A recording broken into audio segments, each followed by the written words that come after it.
고대 오리엔트 미술. 고대 문명에서도 이집트, 메소포타미아, 그리고 에게를 묶어 오리엔트 문명이라고 하는데, 이 문명이 그 이후에 나올 고대 그리스 로마 미술에 많은 영향을 미쳤습니다. 선사시대에서도 보았듯이 미술은 인류가 살아갔던 환경에 큰 영향을 받습니다. 그래서 환경을 살펴보아야 합니다. 지도로 보면 우리나라가 있는 동양과 미국이 있는 서양, 그 사이에 위치하고 있는 바로 이 동네입니다. 그리고 문명의 발생지이기도 합니다. 이집트 문명, 메소포타미아 문명이 보이죠? 4대 문명은 모두 큰 강을 끼고 발생하였어요. 농업이 중요해졌으니까. 사람들이 강 유역에 모이게 되고 함께 노동을 하게 되고 그 안에서 지휘하는 사람이 생기고 그러면서 그 사회는 계급이 생깁니다. 지배하는 힘을 가진 사람이 점점 절대적인 힘을 갖게 되고 그것을 바탕으로 전제 왕권이 형성되죠. 그렇게 오리엔트 문명의 각 사회는 도시국가를 형성합니다. 이집트 미술. 이집트는 나일강이 길게 흐르면서 모래가 가득한 사막에서 발생한 문명입니다. 나일강변을 중심으로 농사를 지을 수 있었고 큰 문명이 번성할 수 있었습니다. 주변은 사막으로 둘러싸여 있었고 또 그 주위로는 바다가 있었기 때문에 외부 세력이 들어올 수 없어서 지리적으로 안전했어요. 모래가 끝없이 펼쳐진 환경에서 이집트인들은 저 너머의 영원함을 누리고 싶었을지 아니면 허무함을 느꼈던 건지 내세적인 사상을 갖게 됩니다.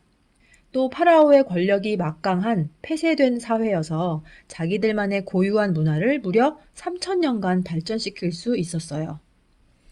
이집트 미술을 한마디로 표현하면 죽은 자와 영혼을 위한 미술이라고 할 수 있습니다. 내세관이나 파라오 중심의 권력 구조가 예술에 반영되었어요. 죽은 뒤에도 영원히 안락하게 살아야 하기 때문에 무덤에 굉장히 정성을 들였죠. 무덤 벽화나 초상화, 부장품 등 이집트의 예술품과 건축물은 파라오의 영원한 영광을 위해 존재했습니다. 또한 이 영원의 갈망은 완전성으로 표현됐어요. 벽화나 건축, 조각 등이 엄격한 규칙으로 만들어진 걸 볼 수 있습니다. 따라서 예술가의 개성은 거의 표현되지 않았습니다. 나르메르 왕의 팔레트는 이집트 초기의 문명을 보여주는 중요한 유물로 꼽힙니다.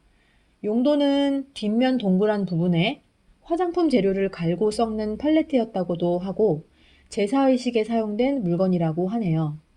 그림 내용을 보면 나르메르 왕과 무릎 꿇은 사람이 있고 오른쪽 위에는 상이집트를 상징하는 새와 그 밑으로 하이집트를 상징하는 파피루스가 있습니다. 제일 밑에는 도망가는 존재들이 있고요. 상이집트와 하이집트가 통일되면서 새로운 왕조가 시작되는 것을 기념하는 장면인 것입니다. 또 파라오의 권위를 강조하기 위해 만들어진 작품이기도 하죠. 한 장면에서 구획이 되어 이야기가 표현된 것, 사람의 표현 방식, 정교한 세공 기술 등이 이후에 펼쳐지는 3,000년간의 이집트 예술 양식을 예고하는 듯합니다. 헤지라의 초상. 그림을 그리거나 조각을 할 때 가장 중요시 되었던 것이 완전함의 표현입니다. 인간의 형태 속에 이집트인들이 중요하다고 생각한 모든 것을 다 표현하는 규칙을 지켜서 영원히 그 온전한 모습을 보존하려는 과업이었죠. 이 규칙을 정면성의 원리라고 합니다. 눈과 어깨는 정면을 향하고 머리와 팔, 다리는 측면으로 표현했어요. 도판에서 보듯이 눈금에 따라 정확하게 표현하는 거죠. 우리가 대표적으로 생각하는 이집트 양식의 그림입니다. 이 그림은 사자의 서라고 해서 저승으로 들어가는 길을 설명하고 있는 일종의 사후세계 여행 안내서입니다. 고대 이집트 시대의 관 속에 미라와 함께 매장한 문서의 일부분이에요. 그림과 상형 문자가 함께 배치된 특유의 양식성이 보입니다. 이 그림을 그린 사람은 등장하는 신이나 사람들을 정해놓은 대로 그렸고 상형 문자의 형상과 상징도 명확하게 그리고 썼습니다. 그림의 내용을 보면 이집트인들이 생각하는 사후세계에 대해 볼 수 있는데 맨 왼쪽에 흰 옷을 입고 있는 사람이 죽은 사람입니다. 자칼의 머리를 한 아누비스 신이 죽은 이의 심장을 저울에 달아보고 깃털의 무게와 균형을 이루어야 죽은 자의 영혼이 다시 육체에 남아 부활한다고 믿었어요. 이집트인들이 시신을 미라로 만든 게 죽은 자가 다시 살아날 때를 대비한 것이라고 할 수 있죠. 심장이 깃털보다 무거우면 악어머리를 한 암무트 신이 그 심장을 삼켜버립니다. 저울 옆에 부리가 뾰족한 새머리를 한 토트 신은 죽은 이의 죄를 받아 적는 역할을 합니다. 그 옆에 손을 들어 망자를 안내하는 매의 얼굴을 한 신은 태양신인 호루스입니다. 초록색 얼굴을 한 남자는 저승의 왕인 오시리스입니다. 오시리스는 자리에 앉아 최종 심판을 하는 것처럼 보이네요. 사후 세계에 대해서 이런 믿음으로 살았던 이집트인들은 착하게 살려고 노력하겠네요. 다음으로 네바문이라는 사람의 무덤에서 발견된 벽화 2개를 봅시다. 늪지에서의 새사냥. 테베라는 지역에 있는 네바문이라는 사람의 무덤에서 발견된 벽화입니다. 역시 정면도와 측면도가 결합된 시각을 볼 수 있고요. 인물의 얼굴은 측면인데 눈은 정면에서 보이는 눈이죠. 사람 눈의 옆모습이 이렇지 않은 거 아시죠? 한번 사진으로 확인해 보세요. 또 원근법이 무시된 주대종소의 표현도 보입니다. 신분을 구분한 가장 중요한 사람들을 가장 크게 그리는 방법이죠. 이렇게 엄격한 정면성과 부동성의 규칙으로 사물을 제작한 이집트인들은 표현력이 부족해서일까요? 사람 주변에 있는 동물 그림을 한번 볼게요. 사람과 한 배를 탄 거위를 비롯한 동물들이 매우 세밀하게 표현되어 있습니다. 위에 그려진 여러 가지 새는 이 그림을 보고 어떤 종인지 오늘날 맞출 수 있을 정도라고 하니 그림을 그리는 기술은 아주 충분한 것 같아요. 고양이의 배치를 볼게요. 거기 고양이가 있답니다.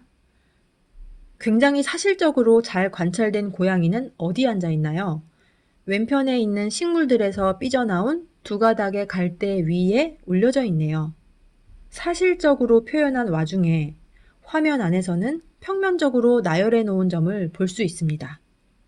그래서 이 그림은 사실주의적인 그림과 양식화된 그림 2가지가 같이 표현되었다라고 할 수 있습니다. 네바문의 정원. 이 그림 역시 같은 무덤에서 발견된 벽화예요. 이 그림에서도 풍경을 바라보는 화가의 시점이 특이합니다. 나무의 배열 시점이 위치마다 달라요. 연못은 위에서 본 시점인데 그 안에 있는 동식물은 옆에서 본 모습으로 그려져 있죠. 배치는 제각각인데 매우 자세히 묘사되어 있습니다. 그렇다면 이것은 본 그대로 표현한 것이 아닌 정면성의 원리를 적용하여 그들이 생각한 사물의 가장 온전한 부분을 기록한 것이라고 할 수 있습니다. 결국 당시 이집트의 화가들은 사물을 완전하게 보존하기 위해서 또는 기념하기 위해서 그림을 그렸다는 것을 알 수 있습니다. 영원 불변성의 추구가 이렇게 반영된 것입니다. 한편 서민의 그림에서는 조금 다른 면모를 볼 수 있어요. 평민들의 삶을 그린 풍속화도 전체적으로 형식적으로 그린 점이 보이지만 눈에 보이는 대로 표현한 자연스러움이 있습니다. 사람들의 몸을 보면 옆모습이 자연스럽게 그려졌죠. 밑에 나무도 사실적으로 덜 경직되게 그려졌습니다. 소 그림도 라스코의 동굴벽에서 본 것 같은 그림 스타일이죠. 이런 점으로 보아 서민들은 파라오와 귀족들이 추구했던 이상적이고 추상적인 경향을 엄격하게 표현하지는 않았던 것 같고 실생활에 더 노출이 되어 있기 때문에 그런 점이 그림에서도 반영돼서 사실주의적이고 자연주의적인 경향이 상대적으로 더 많이 드러나는 걸 볼 수 있습니다. 조각 작품으로 가봅시다. 조각에서도 이상화된 표현이 보여요. 정면을 보고 있는 절도 있는 부동 자세, 좌우 대칭으로 딱 떨어지는 이상화된 표현을 했네요. 좌상의 경우에도 두 손은 무릎 위에 올려져야 되고 남자의 피부는 여자의 피부보다 더 짙게 칠해야 합니다. 이렇게 엄격한 예술관을 가지고 있었던 이집트 양식의 철칙을 뒤흔든 시기가 있었습니다. 바로 신안국의 아멘호텝 왕 혹은 아케나톤 왕의 시기입니다. 이 시기의 새로운 예술은 기본적으로 형식적이지만 덜 경직되고 곡선적인 형태도 보이고 과장된 특징이 있습니다. 얼굴형이 길쭉하고 눈도 찢어지고 입술도 두툼한 것이 진짜 이렇게 생겼나 보다 싶게 오늘날로 비유하면 캐리커처와 같이 표현되었어요. 생김새의 특징을 도드라지게 표현하여 인간적인 모습으로 조각되었습니다. 오른쪽에는 아케나톤과 부인 네페르티티 왕비, 그리고 딸들, 그리고 태양신이 빛을 뿜고 있는 장면입니다.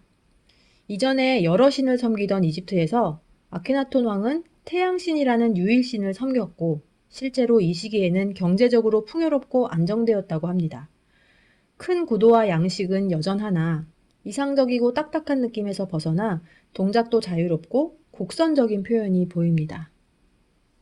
네페르티티 상. 아케나톤의 왕비이자 투탕카멘의 이모인 네페르티티를 조각한 상입니다. 미녀라는 의미를 가졌다는 이름대로 왕비의 아름다운 미모를 엿볼 수 있습니다. 사실적이고 화려한 인상을 잘 나타냈어요. 일시적이긴 하지만 오랜 관습에서 벗어난 자연스러운 방식으로 표현된 시기도 있었습니다. 투탕카멘의 흉상. 아케나톤의 시대를 지나서 그 아들 때로 와서는 다시 다신교를 믿게 되며 이집트 미술은 정형화됩니다. 매우 이상적이고 근엄한 신과 같은 얼굴을 하고 있는 마스크가 보이죠? 이집트의 왕, 즉 파라오들은 살아있는 내내 자기들의 사후를 화려하게 준비했습니다. 죽은 후에 영혼이 돌아올 육체가 필요하다고 여겨서 미라가 발전하게 된 거고, 이 마스크는 투탕카멘의 미라를 보관한 장례용 가면입니다. 오른쪽 제일 아래 미라를 바로 감싸고 있던 그 관의 위치에 있던 것입니다. 오른쪽 사진들이 겹겹이 미라를 보관했던 세 겹의 마스크 모양이 있는 관이고, 이것도 모자라서 이 관을 넣는 육면체의 관도 네 겹이 더 있더라고요. 초반에는 왕의 무덤에 시종들을 함께 묻었다가 이후에는 시종들을 그림이나 조각으로 만들어서 묻어 피라미드 내부를 지키게 했죠. 또 살아가는 데 필요한 각종 물건들을 같이 부장했기 때문에 유물이 많이 남아 있습니다. 이 유물을 통해서 금속공예가 많이 발달한 것도 볼 수 있습니다.